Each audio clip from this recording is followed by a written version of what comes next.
వారి నేతృత్వంలో చట్టసభలలో కొట్లాడడమే కాకుండా सड़क से लेकर संसद तक जगह जगह पे इनके खिलाफ आवाज उठाए, मगर प्रधानमंत्री उनके परिवार ने अदानी को बचाने के लिए किसी का आवाज सुनने के लिए वो लोग तैयार नहीं है। इसीलिए leader of opposition in Lok Sabha Shri Rahul Gandhi ji Lok Sabha में आवाज उठाकर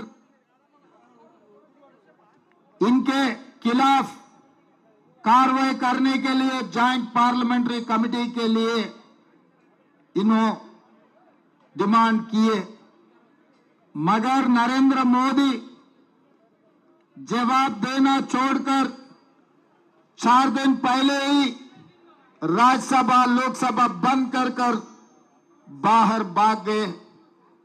इसीलिए आज हमारा राष्ट्रीय अध्यक्ष खड़गे जी,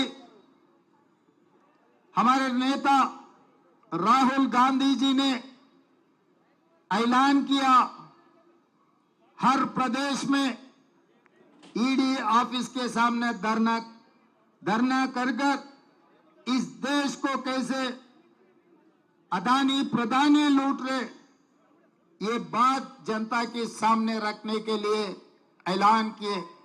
इसीलिए आज के तारीख में एआईसीसी से दीपादास मुंशी जी, श्री सलमान कुर्सी जी, हमारे भाई डिप्टी सीएम भट्ट विक्रमार्का जी, मेरे साथ मंत्रियों, एमपी, एमएलसी, एमएलए और कांग्रेस पार्टी के वरिष्ठ नेता कार्यकर्ता तक हजारों लोग इधर आज जमा होकर राहुल जी आवाज को मदद देने के लिए, राहुल जी आप संघर्ष करो, आपके साथ हम हैं, आपके साथ हम रहेंगे, ये जनता को लूटने वाले को जेल तक भेज देंगे, जेल के अंदर डालेंगे, तब तक हम आपके साथ में रहने के वादा कर सब लोग यहां मौजूद हुए।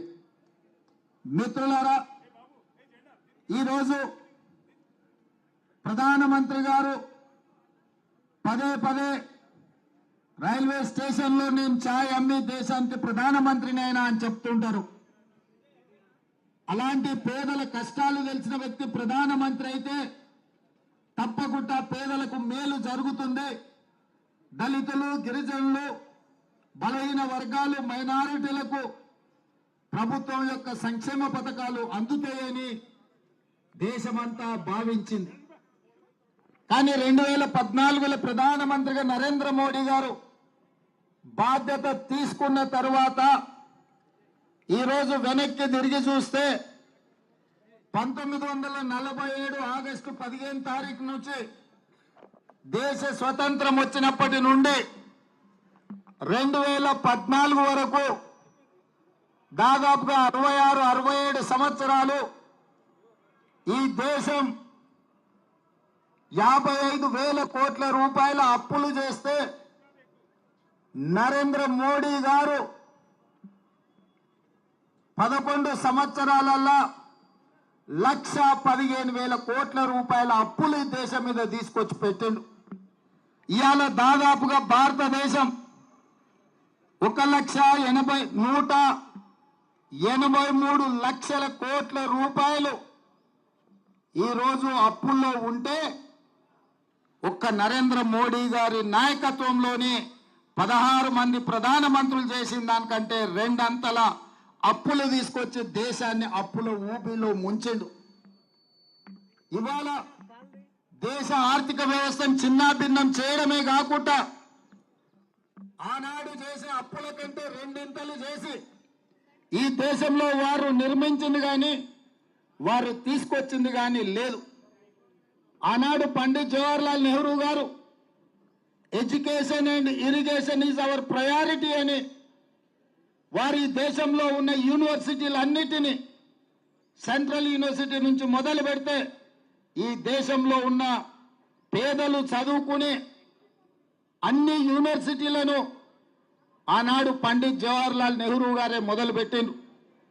అదేవిధంగా ఈ దేశంలో కరువును పారదోలాలి అంటే సాగునీటి ప్రాజెక్టులను నిర్మించాలి అని బాక్రానంగల్ నుంచి నాగార్జున సాగర్ వరకు, శ్రీశైలం నుంచి శ్రీరామ్ సాగర్ వరకు పండిత్ జవహర్లాల్ నెహ్రూ గారు సాగునీటి ప్రాజెక్టులను తీసుకొచ్చిన ఒక దార్శనిక ప్రధానమంత్రి పండిత్ జవహర్లాల్ నెహ్రూ గారు.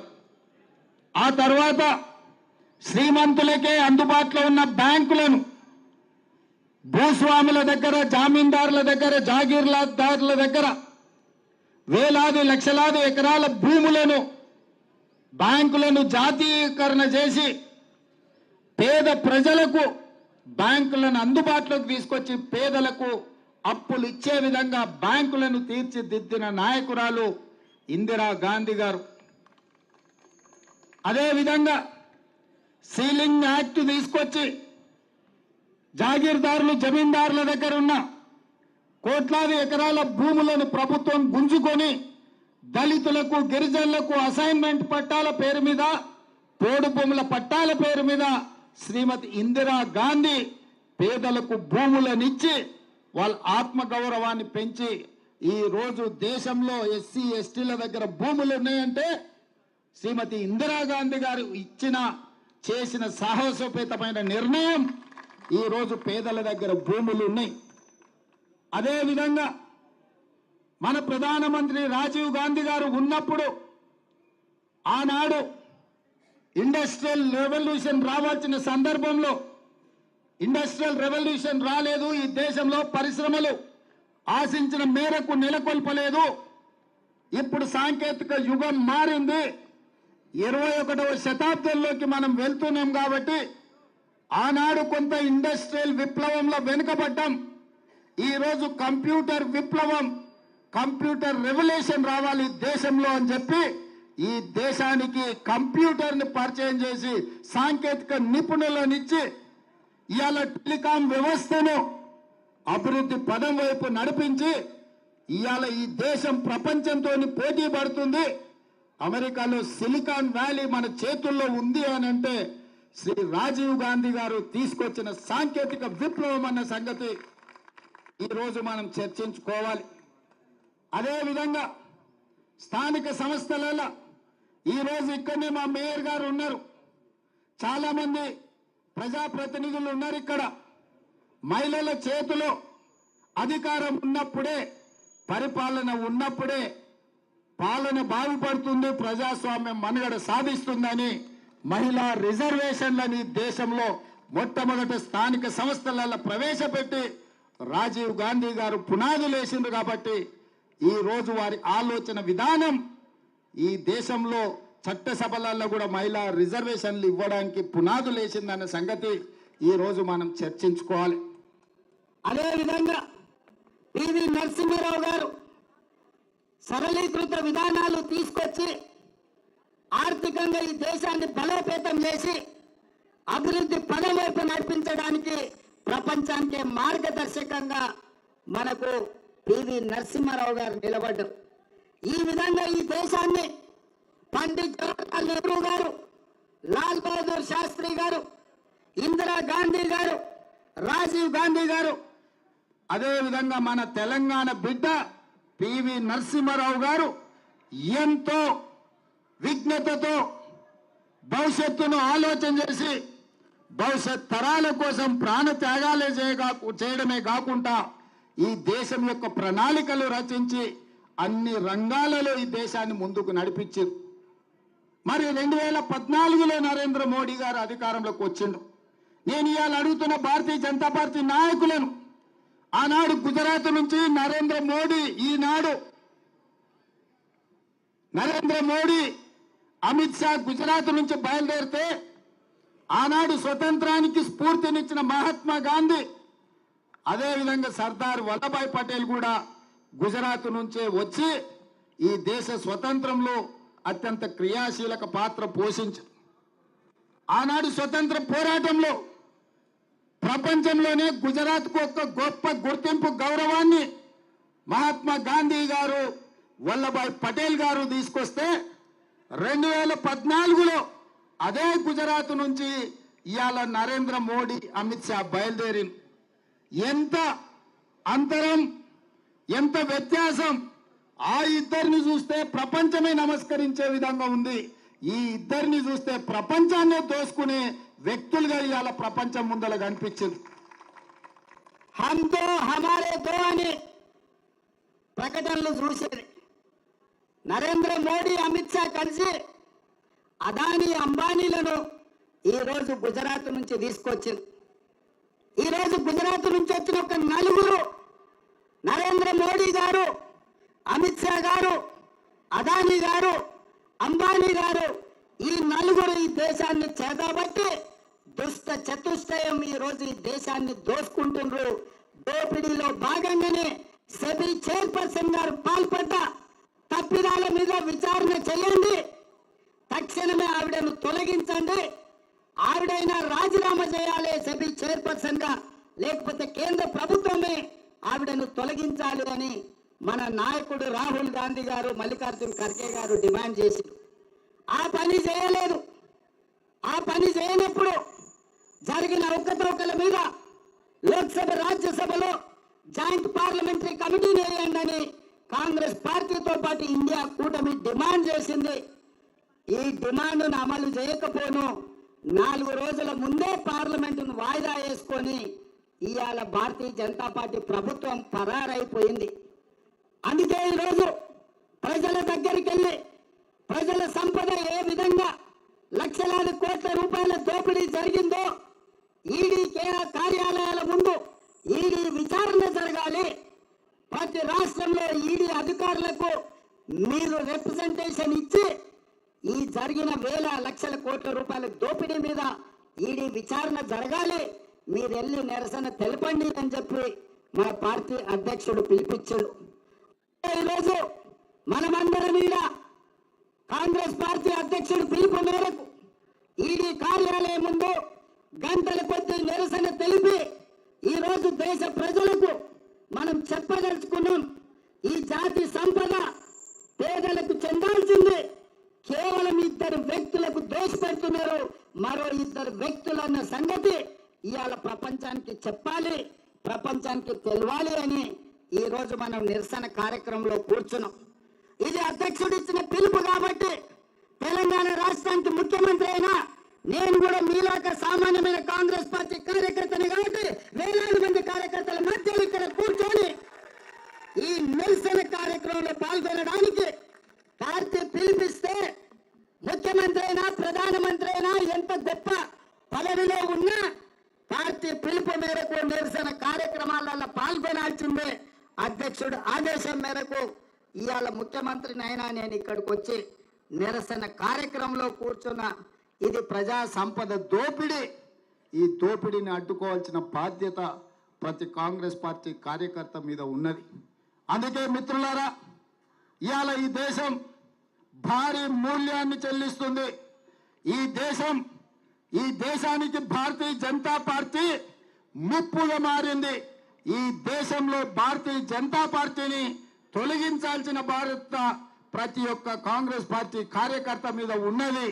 అదేవిధంగా ఇవాళ అతనికంటే గనుడు ఆచంట మల్లన్న అని నిన్న మొన్న బీఆర్ఎస్ నాయకులు ఈరోజు మాట్లాడుతున్నారు, మేము మోడీ మీద కొట్లాడతామన్నారు. మరి ఆ సన్నాసులను అడుగుతున్నా, లక్షల కోట్ల రూపాయల దోపిడీ జరిగితే ఒక్క రోజైనా మాట్లాడినరా మీరు అని. ఎందుకు ఇవాళ బీఆర్ఎస్ వాళ్ళు బీజేపీని ఎందుకు నిలదీస్తలేరు? సెబీలో జరిగిన కుంభకోణం, సెబీకి సంబంధించిన జేపీసీ విషయంలో బీఆర్ఎస్ విధానం ఏందో తెలంగాణ ప్రజలకు చెప్పాలి. మీరు బీజేపీలో విలీనమవుతున్నారంటే కాదు మేము చర్చలలోనే ఉన్నామంటారు. మీరు విలీనమవుతారో మీరు మలీనమవుతారో మాకు సంబంధం లేదు. ఇవాళ ఈ సెబీలో జరిగిన కుంభకోణం మీద కేసీఆర్ విధానం ఏందో కేసీఆర్ మాట్లాడాలి. ఇవాళ కేటీఆర్ ఎందుకు ఈ విధానాన్ని ప్రశ్నిస్తూ ఈ ట్విట్టర్ తిన్ను తన ట్విట్టర్లో పెట్టట్లేదు అని నేను అడుగుతున్నా. అక్కడికి వచ్చేది అక్కడికి రాంది. ప్రతి చిల్లర మల్లర విషయంలో స్పందించే కేటీఆర్ ట్విట్టర్లో ఎందుకు ఈరోజు ఈ దోపిడీని ఈరోజు అదానికి అధ్వానంగా ఈ దేశాన్ని దోషపెడుతుంటే ఎందుకు ట్విట్టర్ స్టిల్లు ఈరోజు మాట్లాడతలేరని నేను అడుగుతున్నా. టీఆర్ఎస్ వాళ్ళకి పట్టిలేదా? ఈ దేశ సంపద దోస్తుంటే బీజేపీకి అనుకూలంగా మీరు ఉన్నారని ఇది ఒక్కటే స్పష్టమైన సాక్ష్యం కదా. నిజంగానే బీఆర్ఎస్ బీజేపీలో విలీనం కాకపోతే, బీజేపీ బీఆర్ఎస్ చీకటి ఒప్పందంలో కాంగ్రెస్ కు వ్యతిరేకంగా కొట్లాడకపోతే ఈ జేపీసీ విషయంలో బీఆర్ఎస్ విధానం ఏందో తెలంగాణ ప్రజలకు చెప్పాలి. ఇవాళ ఆ సన్నాసులు మోడీని, అమిత్ షా గారిని మెప్పించడానికి, సంతోషపెట్టడానికి అంతర్జాతీయ ఎయిర్పోర్టుకున్న రాజీవ్ గాంధీ పేరు తీసేస్తామంటారు. సచివాలయం ముందర ఉన్న విగ్రహాన్ని తొలగిస్తామంటారు. నేను అడుగుతున్నా, మీ తాతలు ముత్తాతలు మీ మొత్తం జాతి వచ్చిన రాజీవ్ గాంధీ గారి విగ్రహాన్ని కూడా ముట్టుకోలేరు. మళ్ళీ ఒక్కసారి నేను చెప్పదలుచుకున్నా, రాజీవ్ గాంధీ విగ్రహం మీద చెయ్యేస్తే మీ ఈపు చింతపండు కాకపోతే నా పేరు మార్చుకుంటా నేను చెప్పదలుచుకున్నాను.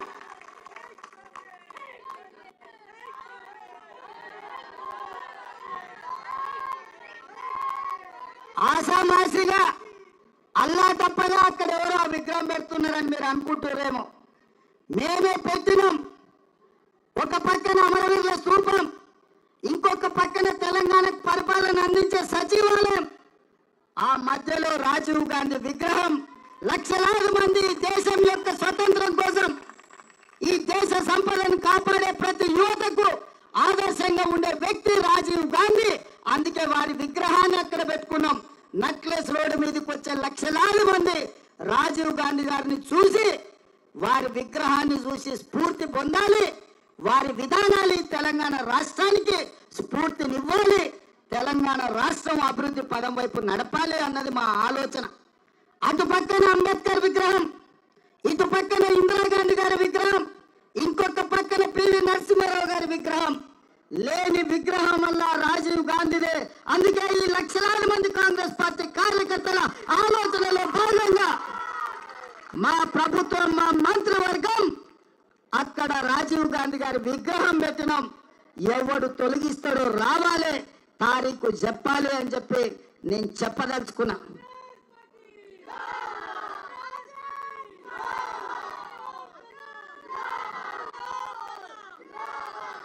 అదే విధంగా 10 ఏళ్ల తర్వాత ఉద్యోగం ఊడినాక, ప్రజలు వంగబెట్టి దంచినాక ఈ సన్నాసులకు తెలంగాణ తల్లి గుర్తొచ్చింది.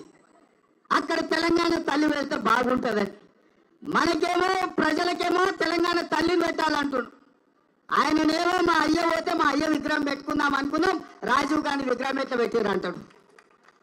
అందుకే తెలంగాణ తల్లి అంటే సోనియమ్మ కనిపించే తెలంగాణ తల్లి. ఆమె జన్మదినం డిసెంబర్ 9 నాడు. తెలంగాణ రాష్ట్ర ప్రకటన డిసెంబర్ 9, 2009 నాడు కేంద్ర ప్రభుత్వం మన్మోహన్ సింగ్ గారి నాయకత్వంలో చిదంబరం గారు ప్రకటన చేసింది.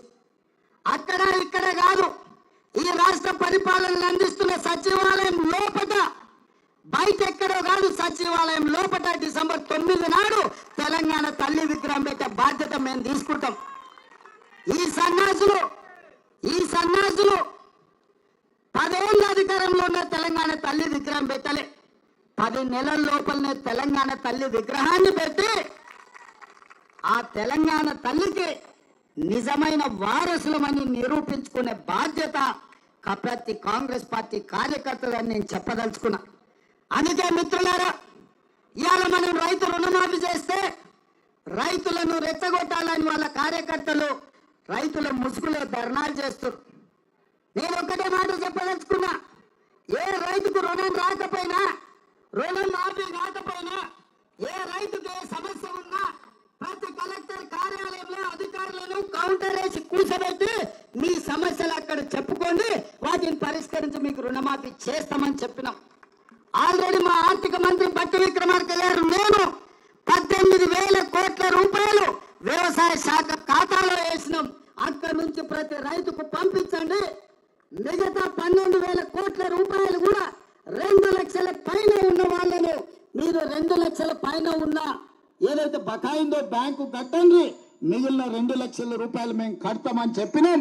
మా రెవెన్యూ మంత్రి గారు కూడా ఆ మాట చెప్పిండ్రు. ఇవాళ అంటుండే శ్రీనివాస్ రెడ్డి గారు ఇంకా 12,000 మళ్ళా కడతామన్నాడని, భట్టి గారు 7,000 కోట్లే మేము ఇచ్చినామన్నారని. అన్ని తప్పుడు రాతలు, కారు కూతలు. అందుకే రైతులకు నేను ఒక్కటే మాట చెప్పదలుచుకున్నా, రోడ్డు ఎక్కాలెందుకు, ధర్నా చెయ్యాలెందుకు, మీకు ఆ కష్టం ఎందుకు వచ్చింది? 6 నెలల లోపల 31,000 కోట్ల రూపాయలతోటి 2 లక్షల వరకు రైతులకు రుణమాఫీ చేస్తామని 15 ఆగస్టు లోపల చేస్తామని మాట ఇచ్చిన మేము 18,000 కోట్ల రూపాయలు చెల్లించినాం. బ్యాంకులలో నగదు అందుబాటులో పెట్టినాం. మిగతావి కూడా మాఫీ చేస్తామన్నాం. ఈ సన్నాసులను నమ్ముకొని రోడ్ల మీద తిరిగితే ఆయాసమే వస్తుంది. మీకు ఏదైనా సమస్య ఉంటే కలెక్టర్లను కలవండి, వ్యవసాయ శాఖ అధికారులను కలవండి. ఈ ప్రభుత్వం ఉన్నదే మీకోసం. ఈ ప్రభుత్వం మీ సమస్యలను పరిష్కరించడానికి ఉన్నది. ఈ ప్రభుత్వం ప్రజాపాలనది. ప్రజలకు అందుబాటులో ఉన్నాం. పొద్దున్న లేస్తే వేలాది మందిని మేమందరం కలుస్తున్నాం. నేను అడుగుతున్న ఇవాళ తెలంగాణ సమాజాన్ని, ఎన్నడైనా 6 నెలలకు ఒక్కసారైనా కేసీఆర్ ముఖం చూసినారా? ఫామ్ హౌస్లో బోర్లో వండుకునేటోడు ఇవాళ రోజుకు 18 గంటలు నేను మా మంత్రులు గ్రామాలు తిరుగుతూనే ఉన్నాం కదా, వచ్చిన వాళ్ళనల్లా కలుస్తూనే ఉన్నాం కదా, మీ సమస్యలు వింటూనే ఉన్నాం కదా, మీ సమస్యలు పరిష్కరిస్తూనే ఉన్నాం కదా. మీరు ధర్నా చేయాల్సిన అవసరం ఏముంది? నిరసన తెలపాల్సిన అవసరం ఏముంది? ప్రభుత్వం విననప్పుడు, ప్రభుత్వం మీ మాట ఏం జరుగుతుందో కనుక్కోనప్పుడు మీరు నిరసన తెలపొచ్చు, ధర్నా చేయొచ్చు, రాస్తా రోకో చేయొచ్చు. కానీ ప్రభుత్వమే మీ దగ్గర ఉండి ప్రభుత్వం వింటున్నప్పుడు, ప్రజాపాలన జరుగుతున్నప్పుడు, ప్రజాభవన్లో ప్రజల సమస్యల్ని వారంలో 2 రోజులు మా అధికారులు, మా చిన్నారెడ్డి గారు తీసుకుంటున్నప్పుడు మీకెందుకు కష్టం రైతులారా అని నేను చెప్తున్నా. అందుకే 10 ఏళ్ళు మిమ్మల్ని దోసుక తిన్నారు. కాకులాక గద్దలాక మీ రక్త మాంసాలను పీల్చి పిప్పి వేసిన ఈ సన్నాసులు మళ్ళీ ముసుగులో దొంగలు ముసుగేసుకొని ఇవాళ మళ్ళా మీ దగ్గరకు వచ్చి మభ్య పెట్టాలని చూస్తారు. ఈ దోపిడీ దొంగలే కదా ఈ 10 ఏళ్ళు మిమ్మల్ని దోసుకున్నది.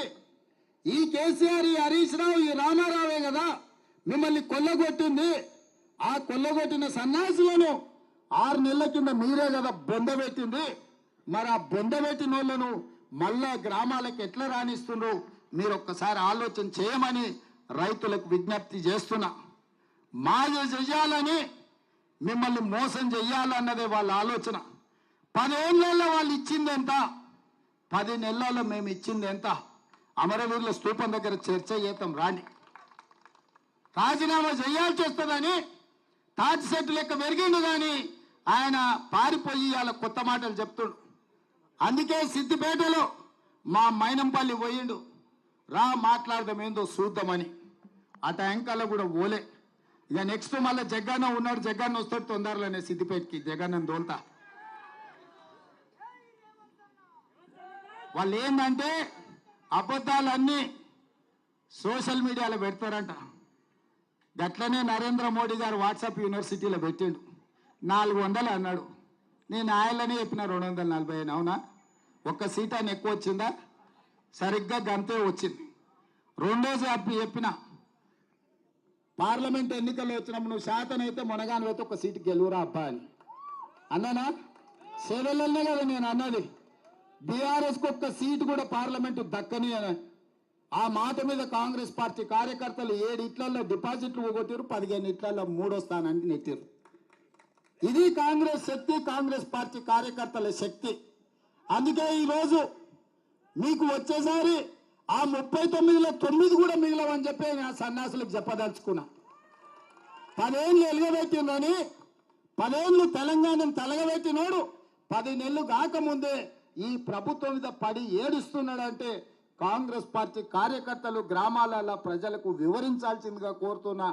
ఏది ఏమైనా ఇప్పటి వరకు ఇన్ని గంటలు ఇక్కడ ఉండి ఖర్గే గారు, రాహుల్ గాంధీ గారు పిలుపు మేరకు ఈడీ కార్యాలయం ముందు నిరసన ధర్నాలో పాల్గొని దేశంలో జరుగుతున్న ప్రధాని అదాని దోపిడీని అడ్డుకోవడానికి వచ్చినందుకు మిమ్మల్ని అందరినీ మనస్ఫూర్తిగా అభినందిస్తూ అక్కడ ప్రధాని అయినా బీజేపీ అయినా ఇక్కడ బీఆర్ఎస్ అయినా దోపిడీకి వ్యతిరేకంగా మనం కొట్లాడదాం.